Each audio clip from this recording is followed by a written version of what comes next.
Hello, everybody. Welcome to Kinitsugis story time. Today, we are going to finish the last 3 chapters of Percy Jackson. Thank you so much for joining us. And I think without further ado, I'm just going to go ahead and get started here. As always, thank you for joining us.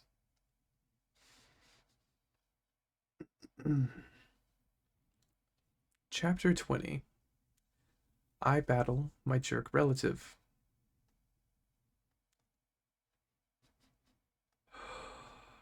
A Coast Guard boat picked us up, but they were too busy to keep us for long. Or to wonder how 3 kids in street clothes had got out into the middle of the bay. There was a disaster to mop up. Their radios were jammed with distress calls. They dropped us off at the Santa Monica Pier with towels around our shoulders and water bottles that said, "I'm a junior Coast Guard," and sped off to save more people. Our clothes were sopping wet, even mine. When the Coast Guard goat had appeared, I'd silently prayed that they wouldn't pick me up out of the water and find me perfectly dry, which might have raised some eyebrows. So I'd willed myself to get soaked. Sure enough, my usual waterproof magic had abandoned me. I was also barefoot because I'd given my shoes to Grover. Better the Coast Guard wonder why one of us was barefoot than wonder why one of us had hooves. After reaching dry land, we stumbled down the beach, watching the city burn against a beautiful sunrise. I felt as if I'd just come back from the dead, which I had. My backpack was heavy with Zeus's master bolt. My heart was even heavier from seeing my mother. "I don't believe it," Annabeth said. "We went all that way." "It was a trick," I said. "Strategy worthy of Athena." "Hey," she warned. "You get it, don't you?" She dropped her eyes, her anger fading. "Yeah, I get it." "Well, I don't," Grover complained. "Why would somebody—" "Percy," Annabeth said. "I'm sorry about your mother. I'm so sorry." I pretended not to hear her. If I talked about my mother, I was going to start crying like a little kid. "Prophecy was right," I said. "You shall go west and face the god who has turned." But it wasn't Hades. Hades didn't want war between the big three. Someone else had pulled off the theft. Someone stole Zeus's master bolt and Hades' helmet and framed me because I'm Poseidon's kid. Poseidon will get blamed by both sides. By sundown today, there will be a 3-day war, and I'll have caused it. Grover shook his head, mystified. But who would be that sneaky? Who would want war that bad? I stopped in my tracks, looking down the beach. Gee, let me think. There he was, waiting for us in his black leather duster and his sunglasses, an aluminum baseball hat propped on his shoulder. His motorcycle rumbled beside him, its headlights turning the sand red. "Hey, kid," Ares said, seeming genuinely pleased to see me. "You were supposed to die." "You tricked me," I said. "You stole the helmet and the Master Bolt." Ares grinned. "Well, now I didn't steal them personally. Gods taking each other's symbol of power, that's a big no-no. But you're not the only hero in the world who can run errands." "Who did you use?" "Clarice. She was there at the winter solstice." The idea seemed to amuse him. "Doesn't matter. The point is, kid, you're impeding the war effort. See, you've got to die in the underworld. Then old Seaweed will be mad at Hades for killing you. Corpse Breath will have Zeus's master bolt, so Zeus will be mad at him. And Hades, still looking for this." From his pocket, he took out a ski cap, the kind bank robbers wear, placed it between the handlebars of his bike. Immediately, the cap transformed into an elaborate bronze war helmet. "The Helmet of Darkness," Grover gasped. "Exactly," Ares said. Now, where was I? Oh, yeah. Hades will be mad at both Zeus and Poseidon because he doesn't know who took this. Pretty soon, we've got a nice little 3-way slugfest going. "But they're your family," Annabeth protested. Ares shrugged. "Best kind of war. Always the bloodiest. Nothing like watching your relatives fight, I always say." "You gave me the backpack in Denver," I said. "The Master Bolt was in there the whole time." "Yes and no," Ares said. "It's probably too complicated for your little mortal brain to follow, but the backpack is the Master Bolt's sheath, just morphed a bit. The bolt is connected to it, sort of like that sword you got, kid. Always returns to your pocket, right?" I wasn't sure how Ares knew about that, but I guess a god of war had to make it his business to know about weapons. Anyway, Ares continued, I tinkered with the magic a little bit so the bolt would only return to the sheath once you reached the underworld. Get close to Hades, bingo, you got mail. If you died along the way, no loss. I still had the weapon. But why not just keep the Master Bolt for yourself? I said. Why send it to Hades? Ares got a twitch in his jaw. For a moment, it was almost as if he was listening to another voice, deep inside his head. Why didn't I? Yeah, with that kind of firepower. He held the trance for 1 second. 2 seconds. I exchanged nervous looks with Annabeth. Ares' face cleared. I didn't want the trouble. Better to have you caught red-handed holding the thing. You're lying, I said. Sending the bolt to the underworld wasn't your idea, was it? Of course it was. Smoke drifted up from his sunglasses as if they were about to catch fire. You didn't order the theft, I guess. Someone else sent a hero to steal 2 items. Then when Zeus sent you to hunt him down, you caught the thief, but you didn't turn him over to Zeus. Something convinced you to let him go. You kept the items until another hero could come along and complete the delivery. That thing in the pit is ordering you around. I am the god of war. I take orders from no one. Don't have dreams. I hesitated. Who said anything about dreams? Ares looked agitated, but he tried to cover it with a smirk. Let's get back to the problem at hand, kid. You're alive. I can't have you taking that bolt to Olympus. You might just get those harebrained idiots to listen to you. So, I've got to kill you. Nothing personal. He snapped his fingers. The sand exploded at his feet and out charged a wild boar, even larger and uglier than the one whose head hung above the door of Cabin 7 at Camp Half-Blood. The beast pawed at the sand, glaring at me with beady eyes as it lowered its razor-sharp tusks and waiting for the command to kill. I stepped into the surf. Fight me yourself, Ares. He laughed, but I heard a little edge to his laughter, an uneasiness. You've only got one talent, kid. Running away. You ran from the Chimera, you ran from the underworld. You don't have what it takes. Scared? In your adolescent dreams. But his sunglasses were starting to melt from the heat of his eyes. No direct involvement. Sorry, kid. You're not at my level. Annabeth said, Percy, run. The giant boar charged, but I was done running from monsters, or Hades, or Ares, or anybody. As the boar rushed me, I uncapped my pen and sidestepped. Riptide appeared in my hands, and I slashed upward.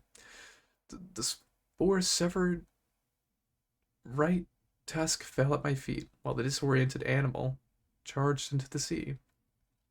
I shouted, Wave! Immediately a wave surged out from nowhere and engulfed the boar, wrapping around it like a blanket. The beast squealed once in terror, and then it was gone, swallowed by the sea. I turned back to Ares. Are you gonna fight me now? I asked, or are you gonna hide behind another pet pig? Ares' face was purple with rage. Watch it, kid. I could turn you into a cockroach, I said, or a tapeworm. Yeah, I'm sure.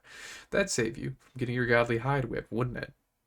Flames danced atop the top of his glasses. Oh man, you are really asking to be smashed into a grease spot. If I lose, turn me into anything you want. Take the bolt. If I win, the helmet and the bolt are mine, and you have to go away. Ares sneered. He swung the baseball cap off of his shoulder. How would you like to get smashed? Classic or modern? I showed him my sword. That's cool, dead boy, he said. Classic it is.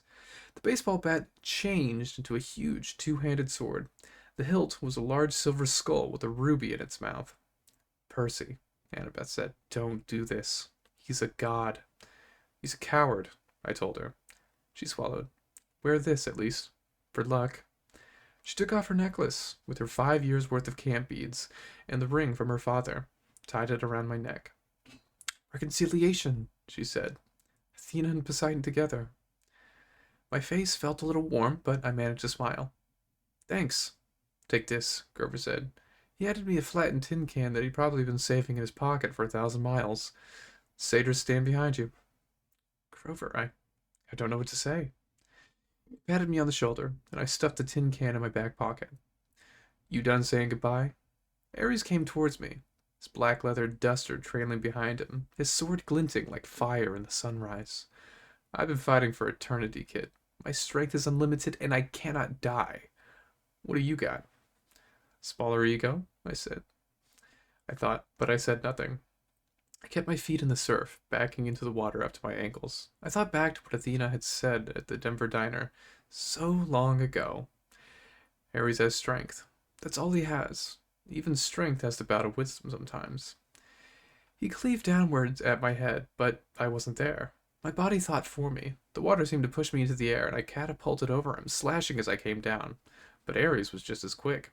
He twisted, and the strike that would have caught him directly in the spine was deflected off one end of his sword hilt. He grinned. Not bad, not bad. He slashed again, and I was forced to jump onto dry land. I tried to sidestep, get back to the water, but Ares seemed to know what I wanted. He outmaneuvered me, pressing me so hard I had to put all my concentration on not getting sliced into pieces. I kept backing away from the surf. I couldn't find any openings to attack. The sword had a reach a meter longer than Anakalusmos. Getting close, Luca told me once, back in our sword class. When you've got the shorter blade, get in close. I stepped inside with a thrust, but Ares was waiting for that. He knocked the blade out of my hands and kicked me in the chest. I went airborne. 15, maybe 20 meters. I would have broken my back if I hadn't crashed into a soft sand dune. Percy, Annabeth yelled, "Cops!" I was seeing double. My chest felt like it had just been hit with a battering ram, but I managed to get to my feet. I couldn't look away from Harry's for fear he'd slice me in half, but out of the corner of my eyes I saw red lights flashing on the shore boulevard. Car doors were slamming. "There, officer," somebody yelled. "See?" A gruff cop voice. "Looks like that kid on TV. What the heck?" "That guy's armed," another cop said. "Call for backup." I rolled to one side as Ares' blade slashed the sand. I ran for my sword, scooped it up, and launched a swipe at Ares' face, only to find my blade deflected again. Ares seemed to know exactly what I was going to do the moment before I did it. I stepped back towards the surf, forcing him to follow. "Admit it, kid," Ares said. "You got no hope. I'm just toying with you." My senses were working overtime. I now understood what Annabeth had said about ADHD keeping you alive in battle. I was wide awake, noticing every little detail. I could see where Ares was tensing. I could tell which way he would strike. And at the same time, I was aware of Annabeth and Grover, 10 meters to my left. I saw a second cop car pulling up, sirens wailing. Spectators, people who had been wandering the streets because of an earthquake, were starting to gather. Among the crowd, I saw a few who were walking with strange, trotting gait, disguised satyrs. There were shimmering forms of spirits, too, as if the dead had risen from Hades to watch the battle. I heard the flap of leathery wings circling somewhere above. More sirens. I stepped further into the water, but Ares was fast. The tip of his blade ripped my sleeve and grazed my forearm. A police voice on the megaphone said, "Drop the guns! Set them on the ground, now!" Guns. I looked at Ares' weapon, and it seemed to be flickering. Sometimes it looked like a shotgun, sometimes a two-handed sword. I didn't know what the humans were seeing in my hands, but I'm pretty sure that would make them like me. Ares turned to glare at our spectators, which gave me a moment to breathe. There were 5 police cars now, and a line of officers crouching behind them, pistols trained on us. "This is a private matter," Ares bellowed. "Begone." He swept his hand and a wall of red flame rolled across the police cars. The police barely had time to dive for cover before their vehicles exploded. The crowd behind them scattered, screaming. Ares roared with laughter. "Now, little hero, let's add you to the barbecue." He slashed. I deflected his blade. I got close enough to strike, tried to fake him out with a feint, but my blow was knocked aside. The waves were hitting me in the back now. Ares was up to his thighs, wading in after me. I felt the rhythm of the sea, the waters growing larger as the tide rolled in. Suddenly, I had an idea. Little waves, I thought, and the water behind me seemed to recede. I was holding back the tide by force of will, but tension was building, like carbonation behind a cork. Ares came towards me, grinning confidently. I lowered my blade, as if I were too exhausted to go on. "Wait for it," I told the sea. The pressure was now almost lifting me off my feet. Ares raised his sword. I released the tide and jumped, rocketing straight over Ares on a wave. A 2-meter wall of water smashed him full in the face, leaving him cursing and sputtering with a mouthful of seaweed. I landed behind him with a splash and feinted towards his head, as I'd done before. He turned in time to raise his sword, but this time he was disoriented and didn't anticipate the trick. I changed direction, lunged to his side, and stabbed Riptide straight down into the water, sending the point through the god's heel. The roar that followed made Hades' earthquake look like a minor event. The very sea was blasted back from Ares, leaving a wet circle of sand 15 meters wide. Ichor, the golden blood of the gods, flowed from a gash in the war god's boot. The expression on his face was beyond hatred. It was pain, shock, complete disbelief that he had been wounded. He limped towards me, muttering ancient Greek curses. Something stopped him. It was as if a cloud covered the sun, but worse. Light faded, sound and color drained away. A cold, heavy presence passed over the beach, slowing time, dropping the temperature to freezing, and making me feel like life was hopeless. Fighting was useless. The darkness lifted, and Ares looked stunned. Police cars were burning behind us. The crowd of spectators had fled.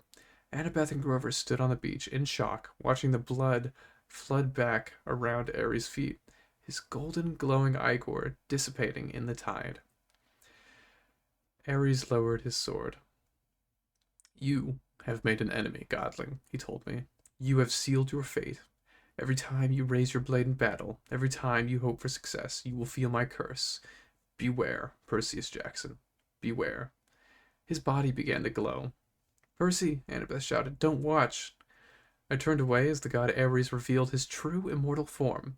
I somehow knew that if I looked, I would disintegrate into ashes. The light died. I looked back. Ares was gone. The tide rolled out to reveal Hades' bronze helmet of darkness. I picked it up and walked towards my friends. But before I got there, I heard the flapping of leathery wings. 3 evil-looking grandmothers with lace hats and fiery whips drifted down from the sky and landed in front of me. The middle Fury, the one who had been Miss Dodds, stepped forward. Her fangs were bared, but for once she didn't look so threatening. She looked more disappointed, as if she'd been planning on having me for supper, but decided I might give her indigestion. We saw the whole thing, she hissed. So it truly was not you. I tossed her the helmet, which she caught in surprise. Return that to Lord Hades, I said. Tell him the truth. Tell him to call off the war. She hesitated, then ran a forked tongue over her green leathery lips. Live well, Percy Jackson. Become a true hero. Because if you do not, if you ever come back into my clutches again... She cackled, savoring the idea. And then she and her sisters rose on their bat's wing, fluttered into the smoke-filled sky, and disappeared. I joined Grover and Annabeth, who were staring at me in amazement.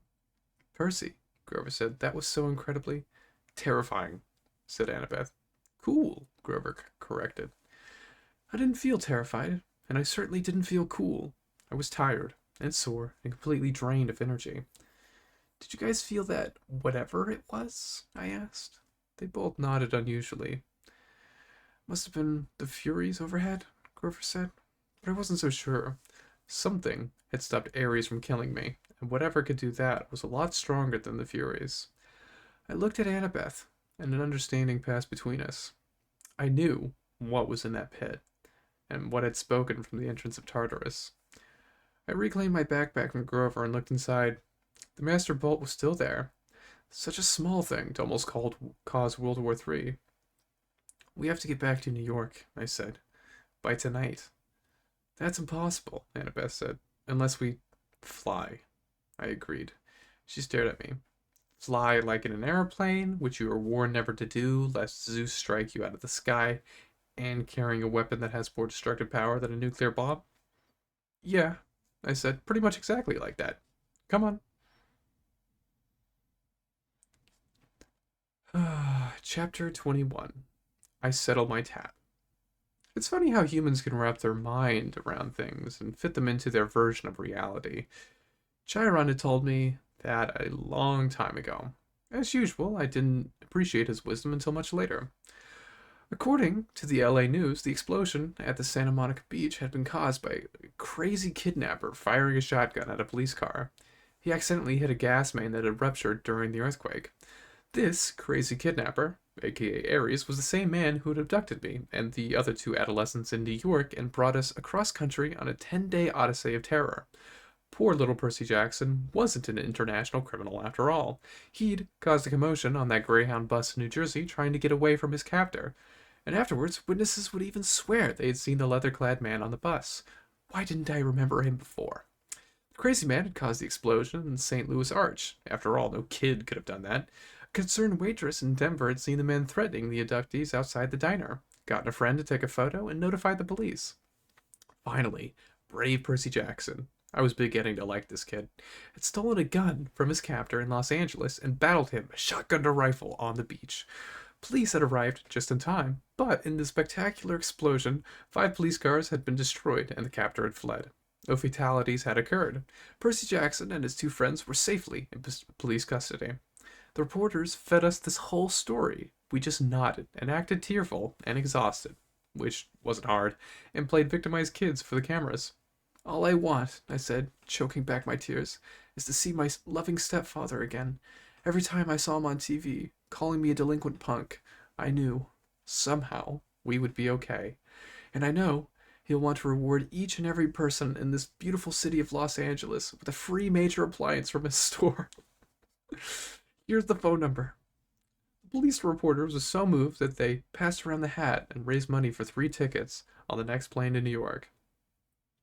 I knew there was no choice but to fly. I hoped Zeus would cut me some slack, considering the circumstances, but I still had to force myself on board the flight. Takeoff was a nightmare. Every spot of turbulence was scarier than a Greek monster. I didn't unclench my hands from the armrest until we touched down safely at LaGuardia. The local press was waiting outside security, but we managed to evade them thanks to Annabeth, who lured them away in our invisible Yankees cap, shouting, "They're over by the frozen yogurt! Come on!" and then rejoined us at baggage claim. We split up at the taxi stand. I told Annabeth and Grover to get back to Camp Half-Blood Hill and let Chiron know what had happened. They protested, and it was hard to let them go after all we'd been through, but I knew I had to do this last part of the quest by myself. If things went wrong, and the gods didn't believe me, I wanted Annabeth and Grover to survive to tell Chiron the truth. I hopped in a taxi and headed into Manhattan. 30 minutes later, I walked into the lobby of the Empire State Building. I must have looked like a homeless kid, with my tattered clothes and my scraped-up face. I hadn't slept in the last 24 hours. I went up to the guard at the front desk and said, 2600th floor, please. He was reading a book with a picture of a wizard on the front. I wasn't much into fantasy, but the book must have been good, because the guard took a while to look up. No such floor, kiddo. I need an audience with Zeus. He gave me a vacant smile. Sorry? You heard me. I was about to decide this guy was just a regular mortal, and that I'd better run it for it before he called the Straitjacket Patrol, when he said, No appointment, no audience, kiddo. Lord Zeus doesn't see anyone unannounced. Oh, I think he'll make an exception. I slipped off my backpack and unzipped the top. The guard looked inside at the metal cylinder, not getting what it was for a few seconds, and then his face went pale. That isn't. Yes, it is, I promised. You want me to take it out and... No. He scrambled out of his seat, fumbled around his desk for a key card, and then handed it to me. Insert this in the security slot. Make sure nobody else is in the elevator with you. I did as he told me. As soon as the elevator doors closed, I slapped the card into the slot. The card disappeared, and a new button appeared on the console. A red one that said 600. I pressed and waited. And waited. Music played. Raindrops keep falling on my head. Finally. Ding! The doors slid open. I stepped out and almost had a heart attack. I was standing on a narrow stone walkway in the middle of the air. Below me was Manhattan, from the height of an airplane. In front of me, white marble steps wound up the spine of a cloud into the sky. My eyes followed the stairway to its end, where my brain could not accept what I saw. Look again, my brain said. We're looking, my eyes insisted. It's really there. From the top of the clouds rose the decapitated peak of a mountain, its summit covered with snow. Clinging to the mountainside were dozens of multi-leveled palaces, a city of mansions, all with white columned porticos, gilded terraces, and bronze braziers glowing with 1,000 fires. Roads wound crazily up to the peak, where the largest palace gleamed against the snow. Precariously perched gardens bloomed with olive trees and rose bushes. I could make out an open-air market filled with colorful tents, a stone amphitheater built on one side of the mountain, a hippodrome, and a coliseum on the other. It was an ancient Greek city, except it wasn't in ruins. It was new, clean, and colorful, the way Athens must have looked 2,500 years ago. This place can't be here, I told myself, the tip of the mountain hanging over New York City like a billion-ton asteroid. How could something like that be anchored above the Empire State Building in plain sight of millions of people and not get noticed? But here it was, and here I was. My trip through Olympus was a daze. I passed some giggling wood nymphs who threw olives at me from their garden. Hawkers in the market offered to sell me ambrosia on a stick and a new shield, and genuine glitter weave replica of the Golden Fleece, as seen on Hephaestus TV. The nine muses were tuning their instruments for a concert in the park, while a small crowd gathered satyrs and naiads and a bunch of good looking teenagers who might have been minor gods and goddesses. Nobody seemed worried about an impending civil war. In fact, everybody seemed in a festive mood. Several of them turned to watch me pass and whispered to themselves. I climbed the main road towards a big palace at the peak. It was a reverse copy of the palace in the underworld. There, everything had been black and bronze. Everything here glittered in white and in silver. I realized Hades must have built this place to resemble this one. He wasn't welcomed in Olympus except on the winter solstice, so he'd built his own Olympus underground.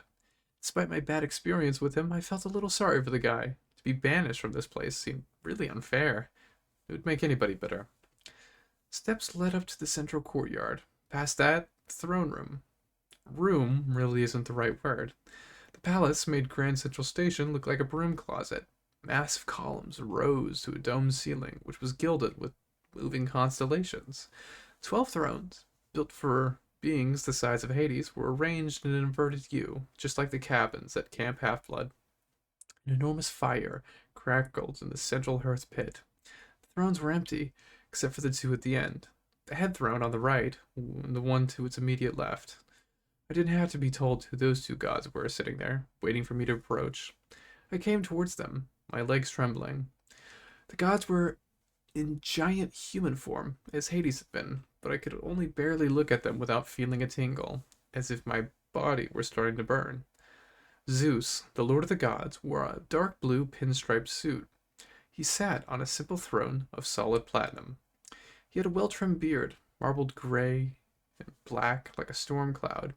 His face was proud and handsome and grim, his eyes rainy gray. As I got nearer to him, the air crackled and smelled of ozone. The god sitting next to him was his brother, without a doubt, but he was dressed very differently. He reminded me of a beachcomber from Key West, who wore leather sandals, khakis, Bermuda shorts, and a Tommy Bahama shirt with coconuts and parrots all over it. His skin was deeply tanned, his hands scarred like an old-time fisherman's. His hair was black, like mine. His face had that same brooding look that had always got me branded a rebel. But his eyes, sea green like mine, were surrounded by sun crinkles that told me he smiled a lot too. His throne was a deep sea fisherman's chair. It was a simple swiveling kind, with a black leather seat and a built-in holster for a fishing pole. Instead of a pole, the holster held a bronze trident, flickering with green light around the tips. The gods weren't moving or speaking, but there was tension in the air, as if they'd just finished an argument. I approached the fisherman's throne and knelt at his feet. Father. I dared not to look up. My heart was racing. I could feel the energy emanating from the two gods. If I said the wrong thing, I had no doubt they would blast me to dust. To my left, Zeus spoke. Should you not address the master of this house first, boy? I kept my head down and waited. Peace, brother, Poseidon finally said. His voice stirred my oldest memories, the warm glow I remembered as a baby, the sensations of this god's hand on my forehead. The boy defers to his father. That is only right. You still claim him, then? Zeus asked menacingly. You claim this child, whom you sired against our sacred oath. I've admitted my wrongdoing, Poseidon said. Now I would hear him speak. Wrongdoing. A lump welled up in my throat. Was that all I was? A wrongdoing. The result of a god's mistake. I have spared him once already, Zeus grumbled, daring to fly through my domain. Pah!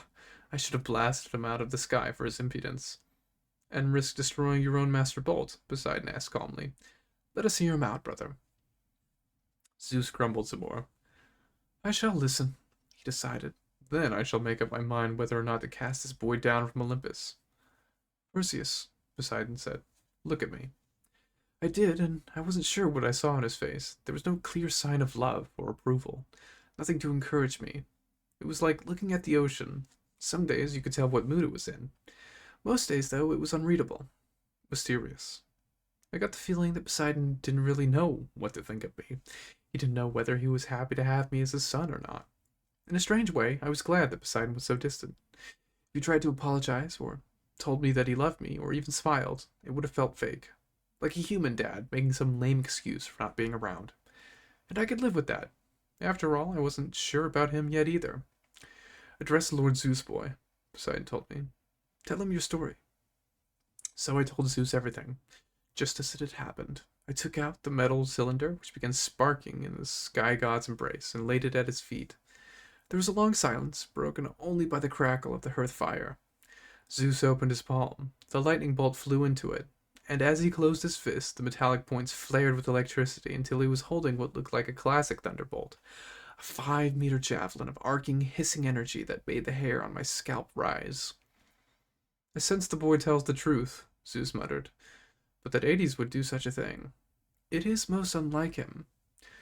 He is proud and impulsive, Poseidon said. It runs in the family. Lord, I asked. They both said yes. Ares didn't act alone. Someone else, something else came up with the idea. I described my dreams and the feeling that I'd had on the beach, the momentary breath of evil that had seemed to stop the world and make Ares back off from killing me. In the dreams, I said, the voice told me to bring the bolt to the underworld. Ares hinted that he'd been having dreams too. I think he was being used, just as I was, to start a war. You are accusing Hades after all, Zeus said. No, I said. I mean, Lord Zeus, I've been in the presence of Hades. This feeling on the beach was different. It was the same thing and the same feeling when I got close to that pit.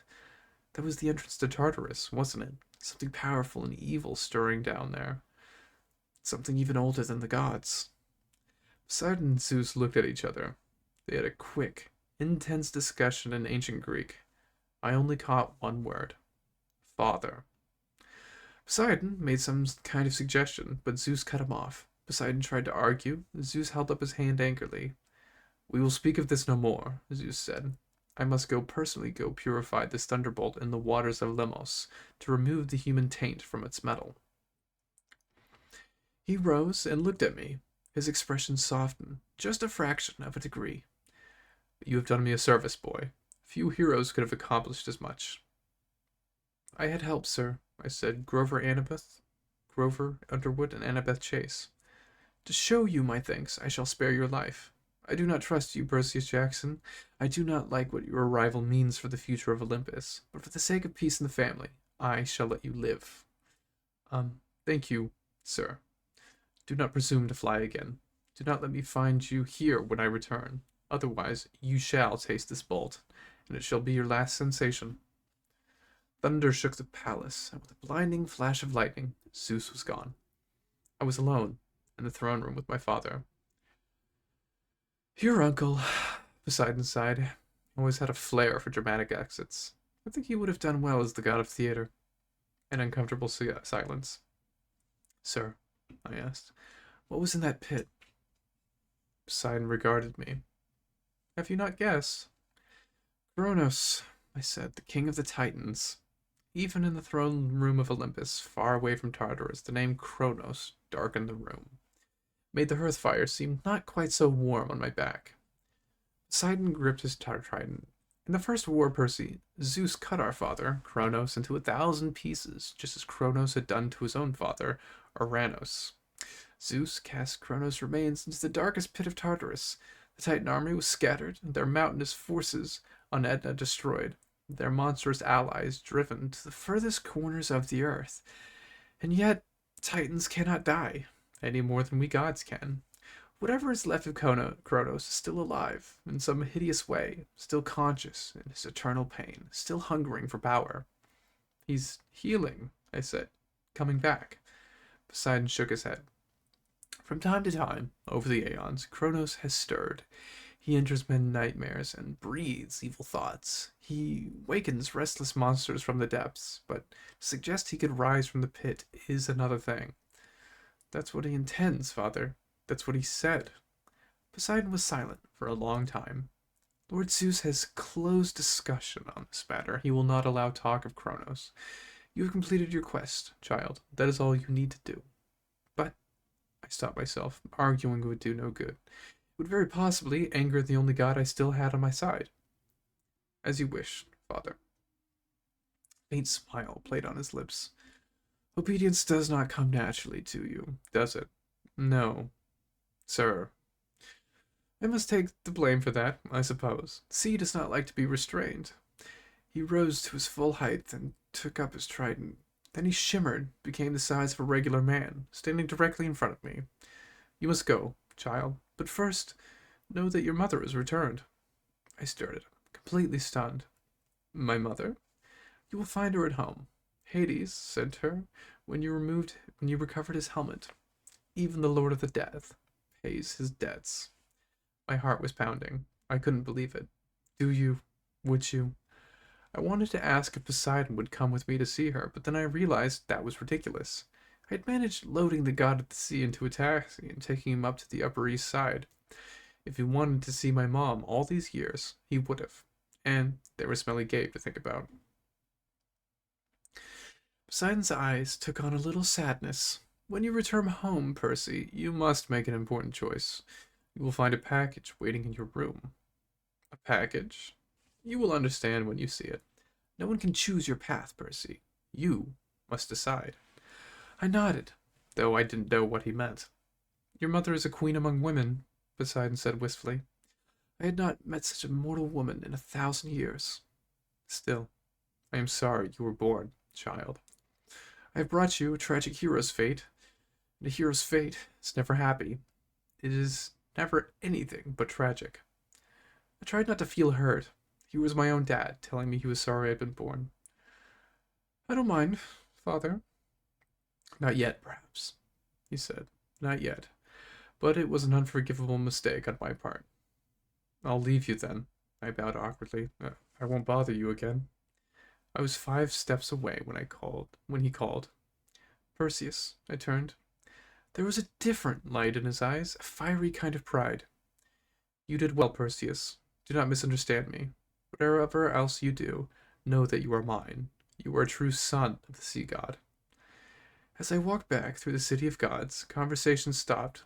The muses paused their concert. People and satyrs and naiads all turned towards me, their faces filled with respect and gratitude, and as I passed they knelt, as if I was some kind of hero. 15 minutes later, I was still in a trance. I was back on the streets of Manhattan. I caught a taxi to my mom's apartment, rang the doorbell, and there she was, my beautiful mother, smelling of peppermint and licorice. The weariness and worry evaporating from her face as soon as she saw me. Percy! Oh, thank goodness. Oh, my baby. She crushed the air right out of me. We stood in the hallway as she cried and ran her hands through my hair. I'll admit it, my eyes were a bit misty too. I was shaking. I was so relieved to see her. She told me she'd just appeared in the apartment that morning, scaring Gabe half out of his wits. She didn't remember anything since the Minotaur and couldn't believe it when Gabe told her I was a wanted criminal, traveling across the country, blowing up national monuments. She'd been going out of her mind with worry all day because she hadn't heard the news. Gabe had forced her to go into work, saying that she had a month's salary to make up and she better get started. I swallowed back my anger and told my own story. I tried to make it sound less scary than it had been, but it wasn't too easy. I was just getting to the fight with Ares when Gabe's voice interrupted from the living room. Hey, Sally, that meatloaf done yet or what? She closed her eyes. He isn't going to be happy to see you, Percy. The store got 500,000 phone calls today from Los Angeles. Something about free appliances? Oh, yeah. About that. She managed a weak smile. Just don't make him angry, all right? Come on. In the month I'd been gone, the apartment had turned into Gabe land. Garbage was ankle deep on the carpet. The sofa had been reupholstered in beer cans. Dirty socks and underwear hung off lampshades. Gabe and 3 of his big goony friends were playing poker at the table. When Gabe saw me, his cigar dropped out of his mouth. His face got redder than lava. You got nerve coming here, you little punk. I thought the police... He's not a fugitive after all, my mom interjected. Isn't that wonderful, Gabe? Gabe looked back and forth between us. He didn't seem to think my homecoming was so wonderful. Bad enough I had to give back your life insurance money, Sally, he growled. Give me the phone. I'll call the cops. Gabe, no. He raised his eyebrows. Did you just say no? You think I'm going to put up with this punk again? I could still press charges against him for ruining my Camaro. But he raised his hand, and my mother flinched. For the first time, I realized something. Gabe had hit my mother. I didn't know how, or when, or how much, but I was sure he'd done it. Maybe it had been going on for years, when I wasn't around. A balloon of anger started expanding in my chest. I came towards Gabe, instinctively taking my pen out of my pocket. He just laughed. What, punk? You gonna write on me? You touched me, and you are going to jail forever, you understand? Hey, Gabe, his friend Eddie interrupted. He's just a kid. Gabe looked at him resentfully and mimicked in a falsetto voice. Just a kid. So their friends laughed like idiots. I'll be nice to you, punk. Gabe showed me his tobacco-stained teeth. Give you 5 minutes to get your stuff and clear out. After that, I called the police. Gabe, my mother pleaded. He ran away, Gabe told her. Let him stay gone. I was itching to uncap Riptide, but then, even if I did, the blade wouldn't hurt humans. And Gabe, by loosest definition, was human. My mother took my arm. Please, Percy, we'll go to your room. I let her pull me away, my hands still trembling with rage. My room had been completely filled with Gabe's junk. There were stacks of used car batteries, a rotting bouquet of sympathy flowers with a card from somebody who'd seen his Barbara Walters interview. Gabe's just upset, honey, my mother told me. I'll talk to him later. I'm sure it'll work out. Mom, it'll never work out. Not as long as Gabe's here. She wrung her hands nervously. I'll take you to work with me for the rest of the summer. In the autumn, maybe there's another boarding school. Mom. She lowered her eyes. I'm trying, Percy. I need some time. A package appeared on my bed. At least I could have sworn it hadn't been there a moment before. It was a battered cardboard box, about the size to fit a basketball. The address on the mailing slip was my own handwriting. The Gods, Mount Olympus, 600th floor, Empire State Building, New York, New York. With best wishes, Percy Jackson. Over the top in black marker, in a man's clear, bold print, was the address to our apartment, and the words, Return to Sender. Suddenly, I understood what Poseidon had told me on Olympus. A package. A decision. Whatever else you do, know that you are mine. You are a true son of the sea god. I looked at my mother. Mom, do you want Gabe gone? Percy, it isn't that simple. Mom, just tell me, that jerk has been hitting you. Do you want him gone or not? She hesitated, and then nodded, almost imperceptibly. Yes, Percy, I do. And I'm trying to get up my courage to tell him, but you can't do this for me. You can't solve my problems. I looked at the box. I could solve her problems. I wanted to slice that package open, plop it on the poker table, take out what was inside. I could start my very own statue garden right there in that living room. That's what a Greek hero would do in the stories, I thought. That's what Gabe deserves. But a hero story always ended in tragedy. Poseidon had told me that. I remembered the underworld. I thought about Gabe's spirit drifting forever in the fields of asphodel, or condemned to some hideous torture behind the barbed wire at the fields of punishment. An eternal poker game, sitting up to his waist boiling oil, or listening to opera music. Did I have the right to send someone there? Even Gabe. A month ago, I wouldn't have hesitated. No, I can do it, I told my mom. One look inside this box, and it'll never bother you again. She glanced at the package, and seemed to understand immediately. No, Percy, she said, stepping away. You can't. Poseidon called you a queen, I told her. He said he hadn't met a woman like you in 1,000 years. Her cheeks flushed. Percy, you deserve better than this, Mom. You should go to college, get your degree. You can write your novel, meet a nice guy, maybe. Live in a nice house. You don't need to protect me anymore by staying with Gabe. Let me get rid of him. She wiped a tear off her cheek. You sound so much like your father, she said. He offered to stop the tide for me once. He offered to build me a palace at the bottom of the sea. He thought he could solve all my problems with a wave of his hand. What's wrong with that? Her multicolored eyes seemed to search inside of me. I think you know, Percy. I think you're enough like me to understand.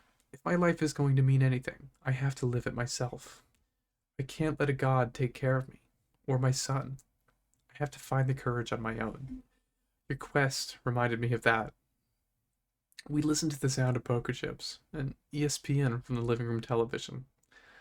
I'll leave the box, I said, if he threatens you. She looked pale, but she nodded. Where will you go, Percy? Half-Blood Hill. For the summer or forever? I guess that depends. We locked eyes, and I sensed that we had an agreement. She would We would see how things stood at the end of the summer. She kissed my forehead. You'll be a hero, Percy. You'll be the greatest of them all.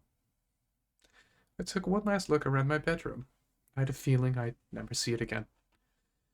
Then I walked with my mother to the front door. Leaving so soon, punk? Gabe called after me.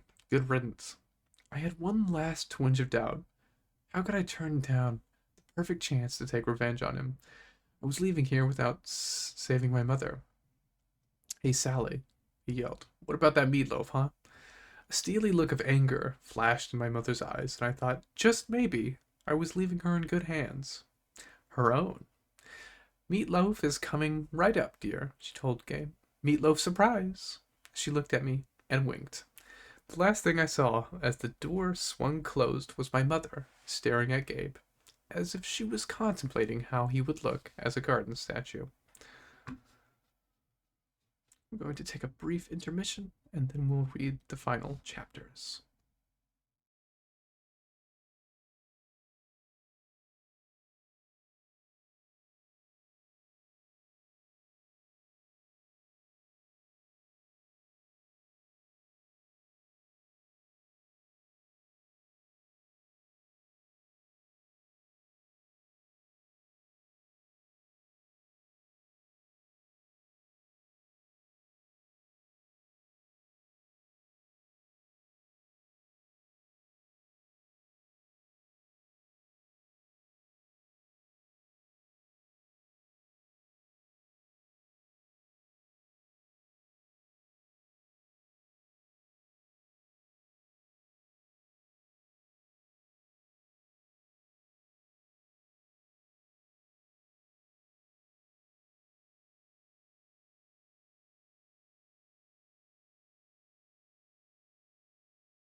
Welcome back.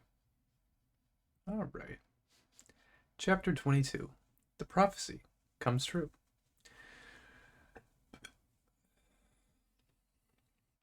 We were the first heroes to return alive to Camp Half-Blood since Luke, So, of course, everyone treated us as if we'd won some reality TV contest.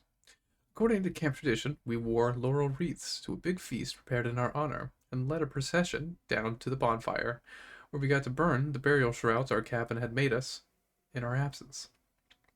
Annabeth's shroud was so beautiful, gray silk with embroidered owls. I told her that it seemed a shame not to bury her in it. She punched me and told me to shut up. Being a son of Poseidon, I didn't have any cabin mates, so the Ares cabin had volunteered to make my shroud. They'd taken an old bedsheet and painted smiley faces with X'd out eyes around the border, and the word loser painted really big in the middle. It was fun to burn. As Apollo Cabin led the sing along and passed out toasted marshmallows, I was surrounded by my old Hermes cabin mates, Annabeth's friends from Athena, and Grover's satyr buddies, who were admiring the brand new searcher's license he'd received from the Council of Cloven Elders. The council had called Grover's performance on the quest brave to the point of indigestion, horns and whiskers above anything we have seen in the past. The only ones not in the party mood were Clarice and her cabin mates, whose poisonous look told me they'd never forgive me for disgracing their dad. And that was okay with me. Even Dionysus's welcome home speech wasn't enough to dampen my spirits. Yes, so the little brat didn't get himself killed and now, hell, have an even bigger head. Well, huzzah for that. In other announcements, there will be no canoe races this Saturday. I moved back into Cabin 3, but it didn't feel so lonely anymore. I had my friends to train with during the day. At night, I lay awake and listened to the sea, knowing my father was out there. Maybe he wasn't quite sure about me yet. Maybe he hadn't even wanted me born, but he was watching, and so far he was proud of what I'd done. As for my mother, she had a chance at a new life. Her letter arrived a week after I got back to camp. She told me Gabe had left mysteriously, disappeared, off the face of the planet, in fact. She'd reported him missing to the police, but she had a funny feeling that they would never find him. On a completely unrelated subject, she'd sold her first life-size concrete sculpture, entitled The Poker Player, to a collector through an art gallery in Soho. She'd gotten so much money for it, she'd put a deposit down on a new apartment and made a payment on her first term's tuition at NYU. The Soho Gallery was clamoring for more of her work, which they called a huge step forward in the super ugly neorealism. But don't worry, my mom wrote. I'm done with the sculpture. I've disposed of that box of tools you left me, and it's time for me to turn to writing. At the bottom, she wrote, Postscript. Percy, I found a good private school here in the city. I put a deposit down to hold you a spot in case you ever want to enroll for 7th grade. You could live at home, but if you want to go year-round to Haplet Hill, I'll understand. I folded the note carefully and set it on my bedside table. Every night before I went to sleep, I read it again, and I decided how to answer her. On the 4th of July, the whole camp gathered at the beach for a fireworks display by Cabin 9. Being Hephaestus' kids, they weren't going to settle for a few lame red and white blue explosions. They'd anchored a huge barge offshore and loaded it with rockets the size of Patriot missiles. According to Annabeth, who'd seen the show before, the blasts would be sequenced so tightly they'd look like frames of animation across the sky. The finale was supposed to be a couple of 30-meter-tall Spartan warriors who would crackle to life above the ocean, fight a battle, and explode into a million colors. As Annabeth and I were spreading a picnic blanket, Grover showed up to tell us goodbye. He was dressed in his usual jeans and t-shirt, trainers, but in the last few weeks he's starting to look older, almost high school age. His goatee had gotten thicker, he'd put on weight, his horns had grown a few centimeters at least, so now he had to wear his roster cap full times to pass as a human. I'm off, he said. I just came to say, well, I tried to feel happy for him. After all, it wasn't every day a satyr got a permission to look for the great god Pan, but it was hard saying goodbye. I'd only known Grover a year, and yet he was my oldest friend. Annabeth gave him a hug. She told him to keep his fake feet on. I asked him where he was going to search first. Kind of a secret, he said, looking embarrassed. I wish you could come with me, guys, but humans and Pan. We understand, Annabeth said. You got enough tin cans for the trip? Yeah. And you remembered your reed pipes? Jeez, Annabeth, he grumbled. You sound like an old mama goat. But he didn't really sound annoyed. He gripped his walking stick and slung a backpack over his shoulder. Looked like a hitchhiker you might see on an American highway. Nothing like the little runty boy I used to defend from bullies at Yancey Academy. Well, he said, Wish me luck. He gave Annabeth another hug, clapped me on the shoulder, and then headed back through the dunes. Fireworks exploded to life overhead. Hercules killing the Nemean lion, Artemis chasing the boar, George Washington, who, by the way, was the son of Athena, crossing the Delaware. Hey, Grover, I called. He turned at the edge of the woods. Wherever you're going, I hope they make good enchiladas. Grover grinned, and then he was gone, the trees closing around him. We'll see him again, Annabeth said. I tried to believe it. The fact that no searcher had ever come back in 2,000 years. Well, I decided not to think about that. Grover would be the first. He had to be. July passed. I spent my days devising new strategies for capture the flag, making alliances with the other cabins to keep the banner out of Ares' hands. I got to the top of the climbing wall for the first time without getting scorched by lava.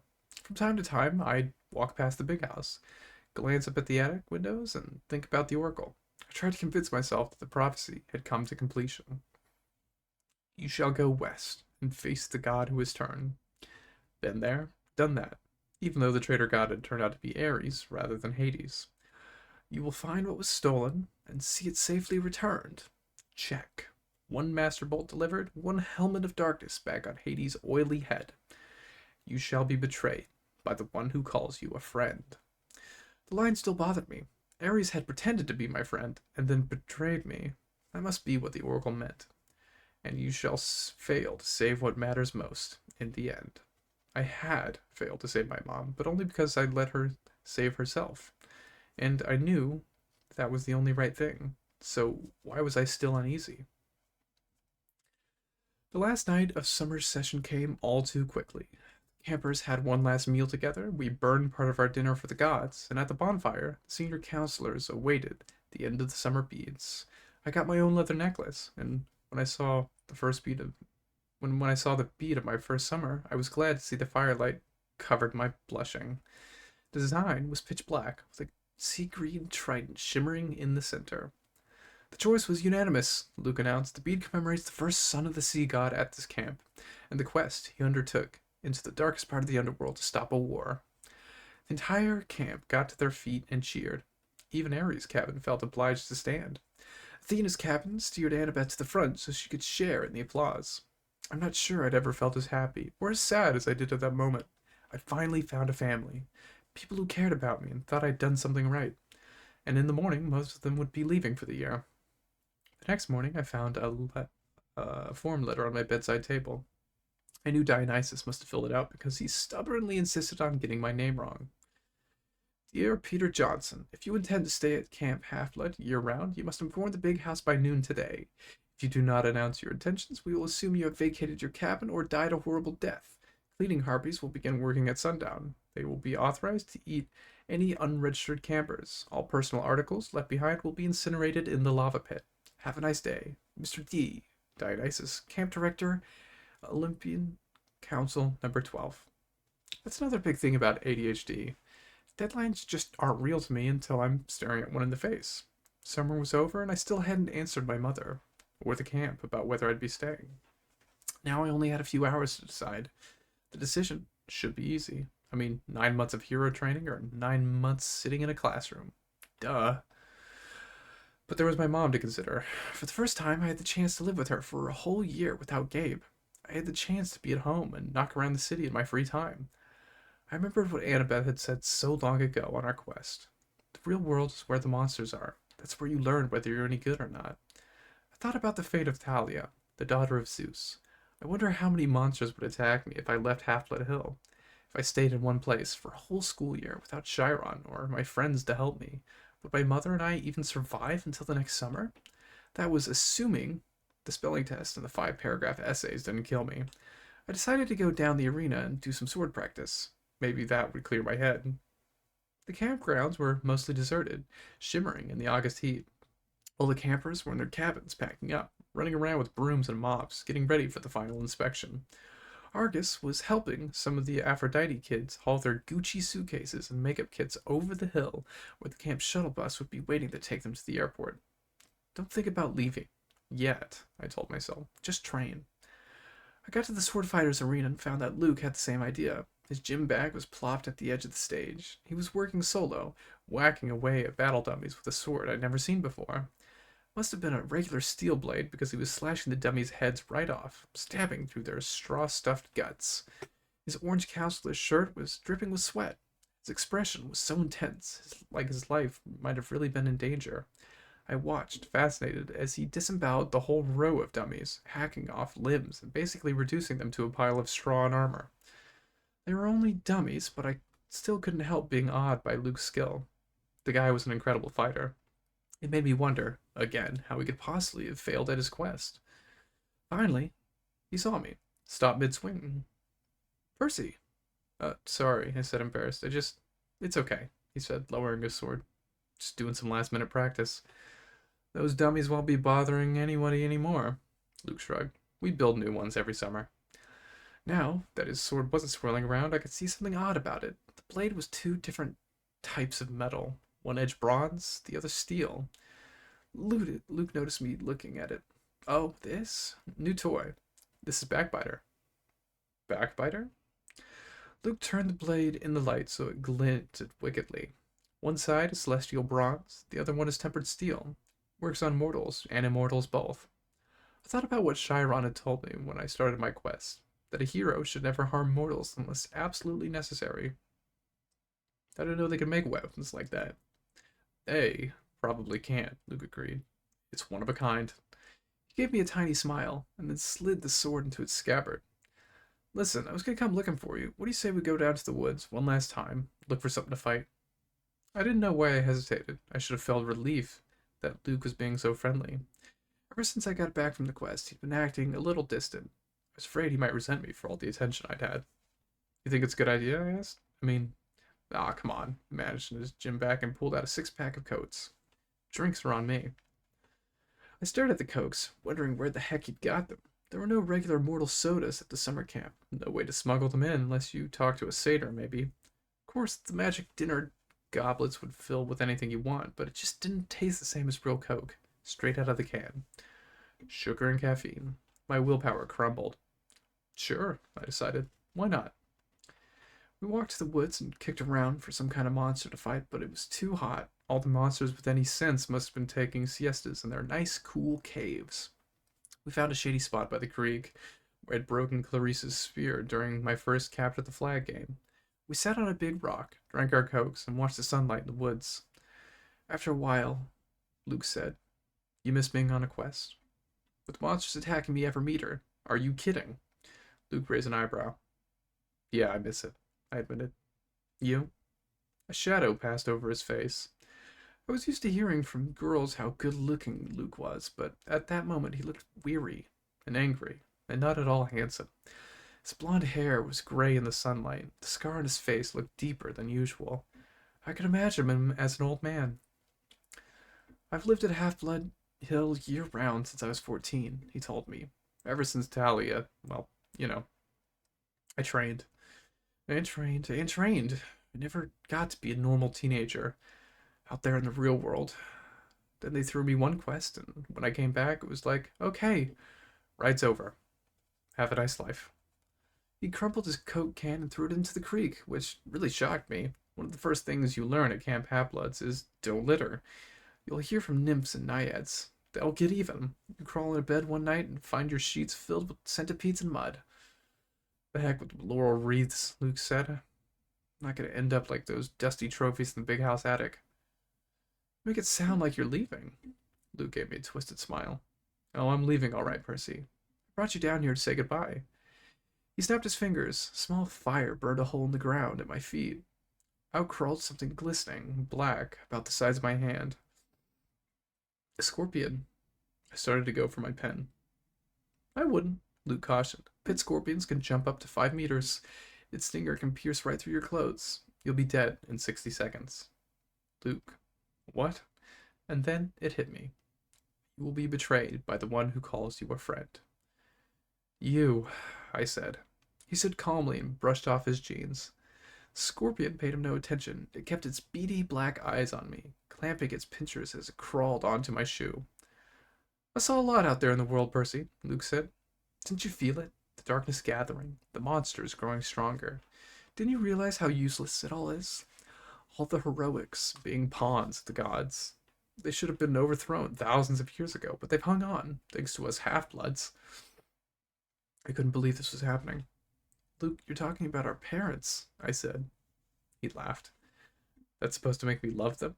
They're precious. Western civilization is a disease, Percy. It's killing the world. The only way to stop it is to burn it to the ground. Start over with something more honest. You're as crazy as Ares. His eyes flared. Ares is a fool. He never realized the true master he was serving. If I had time, Percy, I could explain. But I'm afraid you won't live that long. Scorpion crawled onto my trouser leg. There had to be a way out of this. I needed time to think. Kronos, I said, that's who you serve. The air got colder. You should be careful with names, Luke warned. Kronos got you to steal the Master Bolt and the helmet. He spoke to you in your dreams. Luke's eye twitched. He spoke to you too, Percy. You should have listened. He's brainwashing you now, Luke. You're wrong. He showed me that my talents are being wasted. You know what my quest was 2 years ago, Percy? My father, Hermes, wanted me to steal a golden apple from the garden of Hesperides and return it to Olympus. After all the training I'd done, that was the best he could think of. It's not an easy quest, I said. Hercules did it. Exactly, Loki said. What's the glory in repeating what others have done? All the gods know how to do is replay their past. My heart wasn't in it. The dragon in the gardens gave me this. He pointed angrily at his scar. And when I came back, all I got was pity. I wanted to pull Olympus down, stone by stone, right then, but I bided my time. I began to dream of Cronus. He convinced me to steal something worthwhile, something no hero had ever had the courage to take. When we went on that winter solstice field trip, while the other campers were asleep, I sneaked into the throne room, took Hades' Master Bolt right from his chair. Hades' Helm of Darkness, too. You wouldn't believe how easy it was. The Olympians are so arrogant. They never dreamed someone would dare steal from them. Their security is horrible. I was halfway across New Jersey before I heard the storms rumbling, and I knew they'd discovered my theft. The Scorpion was sitting on my knee now, staring at me with its glittering eyes. I tried to keep my voice level. So why didn't you bring the items to Cronus? Luke's smile wavered. I got overconfident. Zeus sent out his sons and daughters to find the stolen bolt. Artemis, Apollo, my father. But it was Ares who caught me. I could have beaten him, but I wasn't careful enough. He disarmed me and took the items of power, and threatened to turn them to Olympus, burn me alive. And that's when Cronus' voice came to me and told me what to say. I put an idea in Ares' head about a great war between the gods. I said all he had to do was hide the items away for a while and watch the others fight. Ares got a wicked gleam in his eyes, and I knew he was hooked. He let me go, and I returned to Olympus before anybody noticed my absence. Luke drew his new sword. He ran his thumb down the flat of the blade, as if he were hypnotized by its beauty. Afterwards, the Lord of the Titans punished me with nightmares. I swore not to fail again. Back at Camp Half-Blood, in my dreams, I was told that a second hero would arrive. One who would be tricked into taking the bolt and the helmet the rest of the way, from Ares down to Tartarus. You summoned the Hellhound, that night in the forest. We had to make Chiron think the camp wasn't safe for you, so we'd start you on your quest. We had to confirm his fears that Hades was after you. And it worked.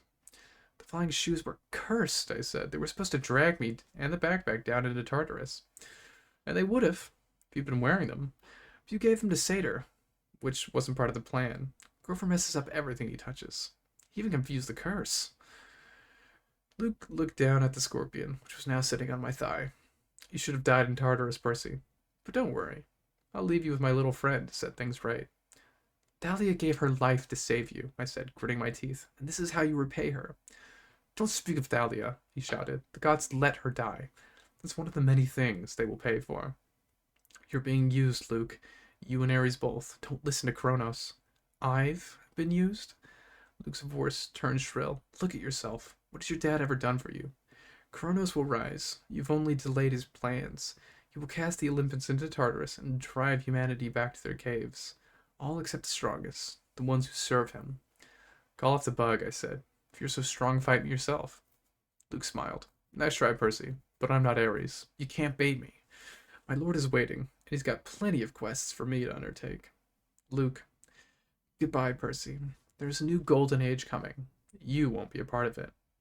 He slashed his sword in an arc and disappeared in a ripple of darkness. The scorpion lunged. I swatted it away with my hand and uncapped my sword. The thing jumped at me, and I cut it in half midair. I was about to congratulate myself until I looked down at my hand. My palm had a huge red welt, oozing and smoking with yellow guck. The thing had got me after all. My ears pounded, and my vision went foggy. The water, I thought, it had healed me before. I stumbled to the creek and submerged my hand, but nothing seemed to happen. The poison was too strong. My vision was getting dark. I could barely stand up. 60 seconds, Luca told me. I had to get back to camp. If I collapsed out here, my body would be dinner for a monster.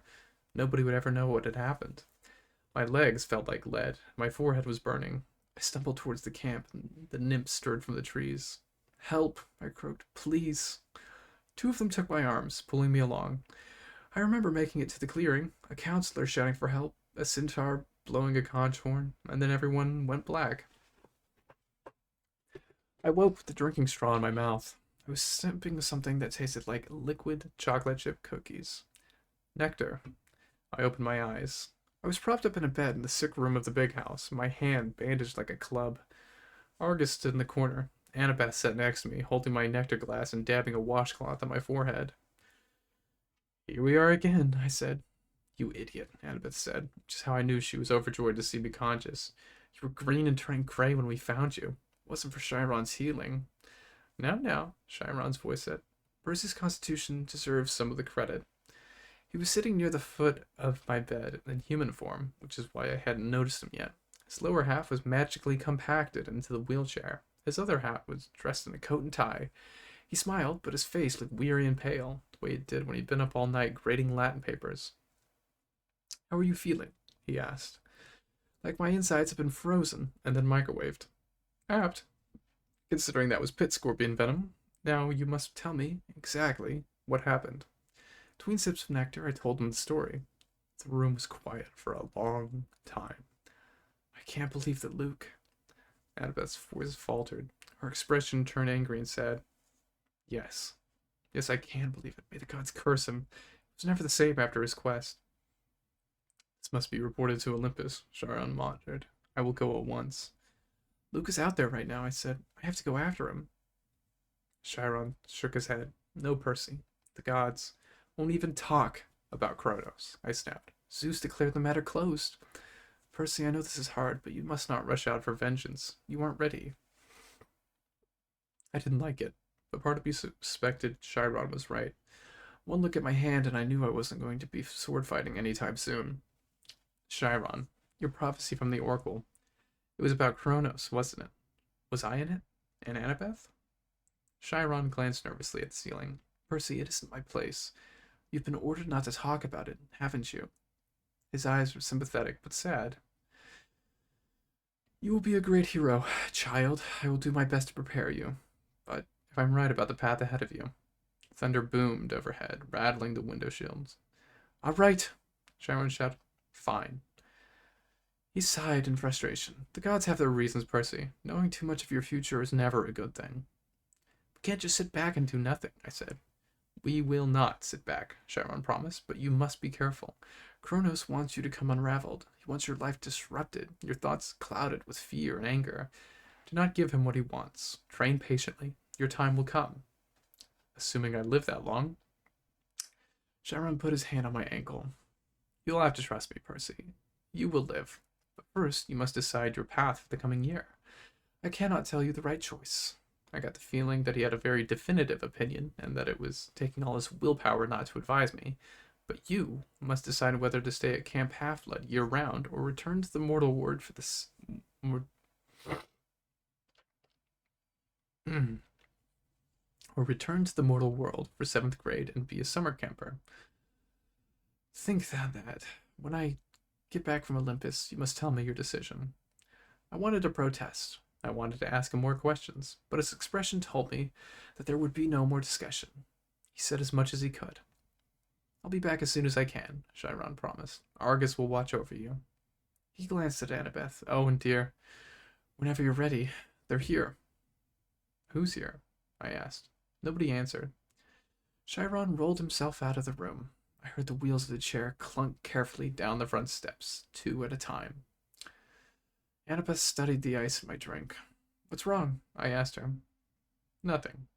She set the glass on the table. I just took your advice about something. You, need anything? Yeah, help me up.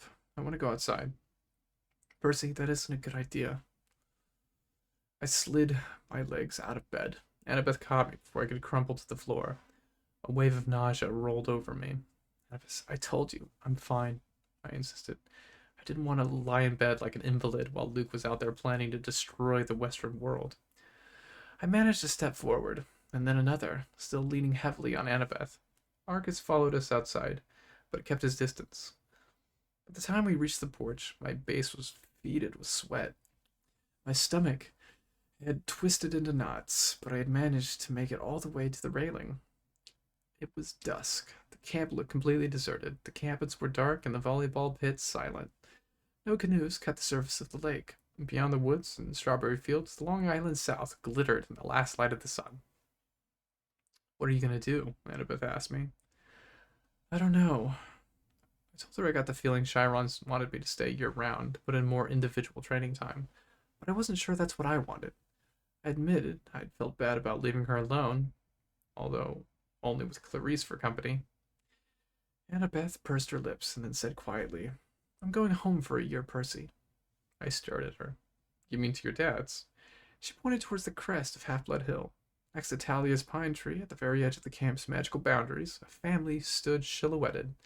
2 little children, a woman, and a man, tall blonde hair. They seemed to be waiting.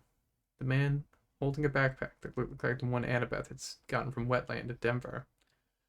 I wrote him a letter when we got back, Annabeth said, just like you suggested. I told him I was sorry. I'd come home for the school year, if he still wanted me. He wrote back immediately. We decided we'd give it another try.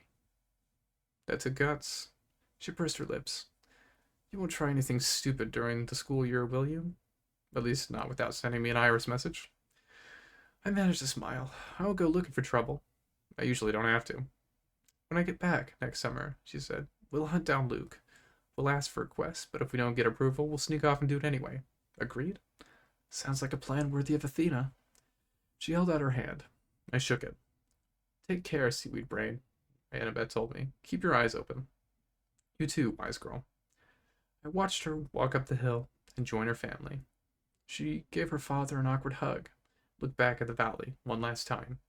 She touched Talia's pine tree and allowed herself to be led over the crest and into the mortal world. For the first time at camp, I felt truly alone. I looked out at Long Island, and I remembered my father saying, the sea does not like to be restrained. I made my decision. I wonder if Poseidon was watching. Would he approve of my choice? I'll be back next summer, I promised him. I'll survive until then. After all, I am your son. I asked Arcus to take me down to cabin 3 so I could pack my bags for home. And that is the end of book 1. Thank you everybody so much for joining us this evening. And I hope you have a wonderful day, night, whenever you're tuning in. Yeah, I think that's everything.